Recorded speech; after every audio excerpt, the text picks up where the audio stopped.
You are now listening to the Around the Table podcast with your host, Jared Van Hodder. I am back again after about a 2-week hiatus after my last episode. Last week I had to go through a couple auditions for a couple different clubs and programs that I am in here at school. So I got that all taken care of, got that out of the way. School hasn't been too busy recently, so it's been kind of nice to be able to relax and take some things in. But this weekend, definitely a tough weekend, as I'm recording this on Monday. January 27th, 2020. January 26th, we lost a legend, as in Kobe Bryant, and rest in peace to him, his daughter, and all the other people involved with the accident. It's just a very sad time in the sports world and in the world in general.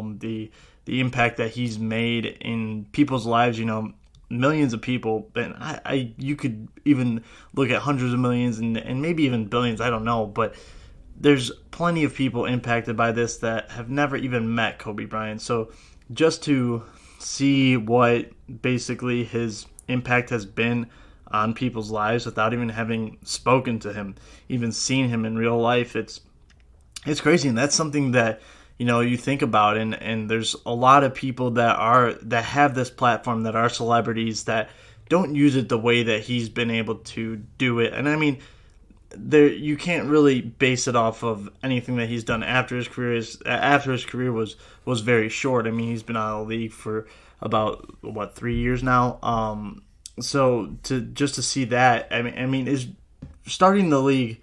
He started in the NBA in 1996 as an 18-year-old playing for the Lakers.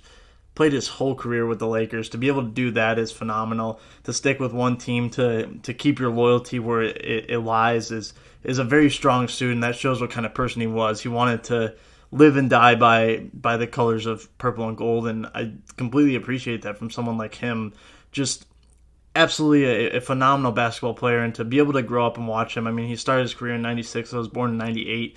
So the beginning years of his career, I obviously didn't really get to see early on. But after that, I mean, there was so much to watch and so much to like about him. I mean, constant game winners. I remember just sitting at home before school all the time. I would wake up, eat breakfast, and watch SportsCenter, and day in, day out there was Kobe highlights on the television, and you just knew what you were going to get out of him, and just such a special player. And the thing is, for me, when it comes, speaking personally, for me, I'm not the biggest basketball fan. When it comes to the 4 major sports in America, it's probably my least favorite to watch. I like playing it, I enjoy doing that sort of thing, but to watch, I'm not as much into it. I have gotten into it more recently, just been able to watch games. I mean, the Bulls are my favorite team, so I do keep up on them and see how they're doing, even though it might be disappointing for me sometimes. But to be able to have somebody like Kobe Bryant, who made such an impact worldwide, it wasn't even, Los Angeles is such a big city as it is, but worldwide, Kobe Bryant was a name that everybody recognized. And there's so many clips of just the kind of person that Kobe was. And I don't just specifically, when I'm talking on this podcast right now, it's probably not going to be the longest episode. I just want to get some points out there and what I think about this whole situation and life in general.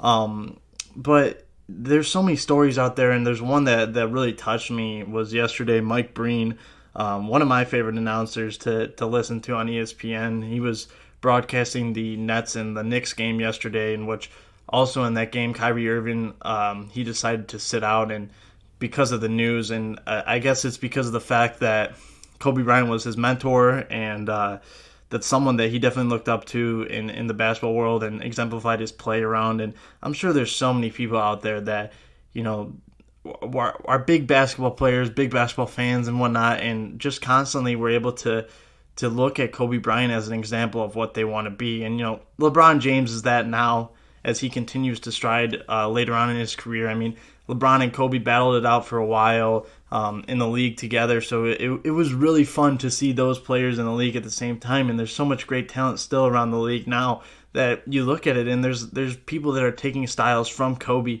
What he did was so amazing that he was able to basically create his own style. I mean, the fadeaway, the turnarounds, everything that he was able to do, the shots on the move, everything that he just did so well that not a lot of players you see doing that so often. But it was just phenomenal to be able to grow up with a guy doing this, and 5-time champion. I mean, you can't really doubt that he had such a phenomenal career. And I actually just saw a tweet that was saying that he will be inducted into the Hall of Fame, first ballot this year. I mean, I think the saddest part for me is that he's not going to be able to accept that Hall of Fame introduction, which is always such a big thing in people's careers, is that they want to give that Hall of Fame speech, and I'm sure his family will accept it in his honor.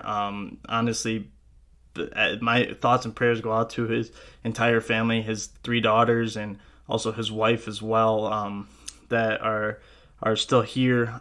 Just a very unfortunate situation. And I mean, Kobe, it showed that he really cared about his family. And the thing that I hated so much was that people were coming out on Twitter and talking about his rape case in 2003. And it's like, after a person is dead and gone, I mean, I don't think that it's right to really come around and talk about the negatives about them. And that's what I've heard so many positive things about him that, of course, there's people going to be out there and they're going to say, hey, he did this, X, Y, and Z, whatever. But at the end of the day, he was a great basketball player. He led by example, well-spoken, well thought out, just a great human being. But, people make mistakes. And for the fact that he did that, he paid his dues. He did not get found guilty in a criminal sense, but in a civil sense, he had to pay a fine, and he paid his dues. He did that. It got out of the way. No one talked about it it's been 17 years, and the second that he dies, people want to bring it up, which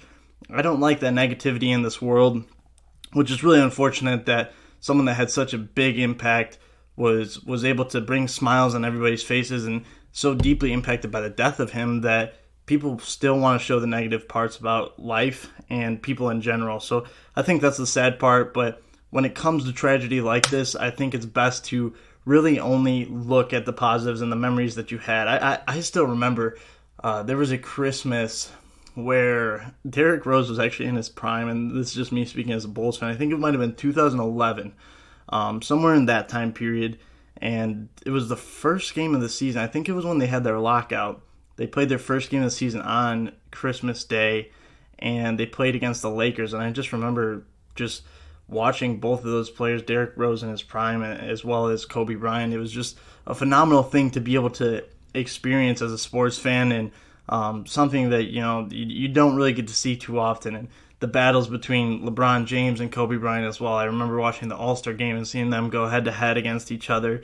And just everything that we've been able to witness from Kobe Bryant has been phenomenal. And he's really led by example, and he's left a good mark. I mean, I said it before, and I'll say it again. If you leave a worldwide mark on your name, there's people all around the world that knew who Kobe Bryant was. And that's the point I was getting to with Mike Breen, was he was talking about a time that he was in Beijing for the Olympics, and he had a taxi driver with him. And he was in the taxi, and he was going to the stadium or whatever it was, and he was sitting there, and he said the guy did not have very good English, of course, in a foreign country, but he saw that Mike Breen was wearing his NBA-affiliated hoodie or whatever it was, jacket, and the guy was astounded by it, and he was like, Kobe, and Mike Breen was like, yeah, I know Kobe.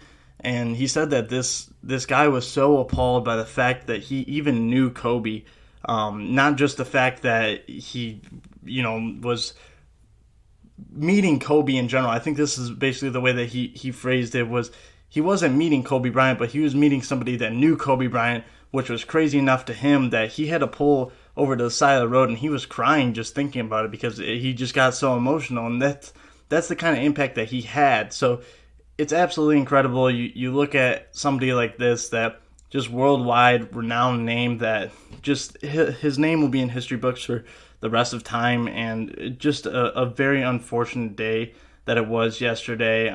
It was one of those things that I saw it pop up, and a lot of people were speculating if it was fake or not, and of course you don't know what to trust nowadays with the social media outlets and everything, that everyone wants to be first and all this other jazz. But at the same time, I was like, I could see this happening. And the crazy thing about it was Kobe was in the news the day before because of the fact that LeBron had passed him on the all-time scoring list. So Kobe's on Twitter and he's like, hey, congrats, like keep moving the game forward, LeBron, like all this stuff. So just a positive person, positively spoken all the time. Just everything that you really watch is very emotional now, and a lot of people have a lot of good things to say about him. And if I'm going to take this as a lesson and just talk about it kind of in my preaching way, and just I want to talk about life a little bit in this podcast as well. And if you don't want to hear me talk about it, you don't have to. But I feel that this all comes with a lesson, and the fact that it's cliche to say, but you really don't know when your last moment is going to be given. You don't know when you're going to take that last breath, and it's hard to kind of imagine and think about that. But at the same time, it's a positive aspect, and to be able to say, hey, I got to live every second of the day in the best way possible. And I think that's why I'm grateful for the life that I've been given and grateful for the opportunities that I've been given. I mean, I'm going to college. I'm a junior in college, almost going to be a senior next year. Just crazy how the time flies. 21 years of age, and just thinking about all the memories that I've been able to build with such great people, great friends, great family. The love that I've been able to spread and the love that I've received from many people has been phenomenal, and I couldn't imagine doing it without some people in my life. I mean, I've learned lessons from every aspect of life. I've played sports for majority of my life, and been able to gain many experiences off of that, and many life lessons that have taught me in many ways, in many different aspects, as well as not only sports are going to help you in a athletic sense, but also they're going to give you life lessons. You get knocked down, you get right back up, kind of one of those things. But I've been so grateful and so thankful to be able to have those opportunities and to share these memories with people and to share experiences with people and go and travel and do all these other things, have a roof over your head. I mean, some people even take that for granted, but at the end of the day, life is precious. You don't know when it's going to be taken from you, and you really got to live every moment as it is, and you got to just take it in and bask in all the glory as much as you can. And I mean, I was watching a lot of people on ESPN yesterday just talk about Kobe Bryant and the experiences that they had, and there was a guy, I can't recall his name, I'm blanking on that, but he was talking about his story about Kobe, and everyone has a story, everyone wants to share their story about him, which is phenomenal. We need to hear every kind of side of things, and I'm sure his wife and family will make a statement and all this in due time, and obviously you got to respect their personal space and give them time to do that. But this man was talking about a bunch of things, and he was just saying a lot of people at the end of the day, when there is death, they think about what you could have done. I wanted to do this, I want to do this, I wish I could have done this with this person. But at the end of the day, it's about the experiences and kind of the choices that you made and the moments that you've enjoyed with these people, because the memories are the ones that are going to hold you over. At the end of the day, you can't bring the person back, but those memories are never going to die. You'll still be able to reflect upon it at night and say that I'm thankful that I was able to do this with them. I was able to, relax with them on Sundays and have great, meaningful conversation with them, travel. Whatever you did with this person, at the end of the day, those things are what you're going to take to your grave as well, is that till the end of the day, you're going to always remember the smile that this person had, the look that they had, and how proud they were of you. And Kobe was so proud of his daughters, and to be so close with his 13-year-old, and for them to kind of go down together. I mean, I was talking to my dad yesterday on the phone and just talking about it, and I'm a full believer that God is in this world, and there's a reason that he takes people, and there's a reason for everything. And he just, at some point, he said that he needed Kobe Bryant, and that happened to be the day, and he brought his daughter with him. So I think that there's a lot of lessons that we could take from this, and especially since it was such an abrupt situation in which no one expected to wake up on January 26th and see that news, and to go throughout your day and think about everything that he's kind of made, and the landmarks and the stepping stones that he's made for other people is just phenomenal. But at the end of the day, the memories are what hold true. And I mean, everyone was talking about it in elementary school, in middle school, whatever we were growing up. You throw a piece of paper away. Most of the times I'd miss it because I wasn't that skilled. But you throw a piece of paper away and you go Kobe. That's just how it was. And there's no one that can really compare to doing that. No one was shooting around and saying LeBron. Like, yes, he's such a great player and definitely in the talks for greatest of all time. But at the same time, Kobe just, for whatever reason, he had that impact on people, and a lot of people really looked up to him. I mean, you look at it, even being from the Midwest, being in Indiana in school right now, and also growing up in Illinois, a lot of people had Kobe jerseys. Like, you still have. It's not like we were in a state where there wasn't a basketball team and you couldn't root for a local team. I mean, I grew up with the Bulls. There was probably you would probably typically, if you go to the gym, you'd see more Kobe jerseys than you'd see any Bulls jerseys. So it's crazy to see that someone like this could have such a great impact, and it doesn't even have to be in the world of sports. I mean, you look back at that's like Robin Williams as well. The sudden suicide of him, it was a shock to a lot of people, and he brought joy to a lot of people's lives. And at the end of the day, I mean, this thing called life is crazy, and it's so unpredictable that you never know what's going to happen. And always, if there's one thing that I can put into anybody's mind, is to always be grateful for the person next to you, the ones that you care about, the ones that you love. If you're in an argument with them, at the end of the day, it might be a big thing, it might be a little thing, but at the end of the day, you should still be able to say I love you, because that's what matters most, and that's what's going to matter to them most as well. Is they want to hear those words from you, and you should feel good about doing that for someone as well. But I think that's all about all the life advice I have for now.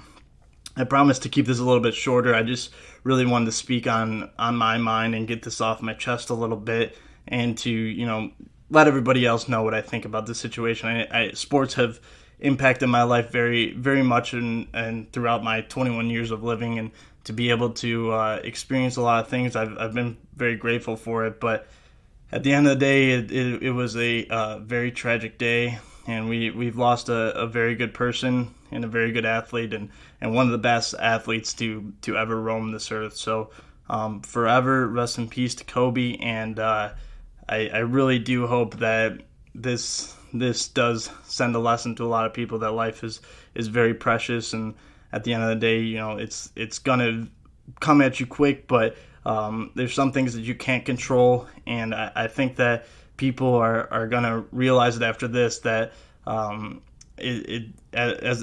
the snap of fingers can end it all, and it's crazy, because Kobe was 41 years old, and you just wouldn't expect that. You'd think he was probably halfway through his life. He probably could have lived another 40 years and been healthy and been able to see his family grow up and all that. But I just hope everybody takes a lesson from this and are able to understand how precious life is and what you really got here, because you should very well enjoy it every single day. Rough times are inevitable, but it's the good times and the happy memories that really hold true at the end of the day. So thank you all for listening. I know I like to ramble and kind of get off on tangents and whatnot, but I'm glad that I'm able to talk to everybody, and I hope everyone can listen and be able to at least take some notes from me. I might not be the most wise person being at 21 years of age, but I've got a lot more to learn. So thank you for listening to the Around the Table podcast.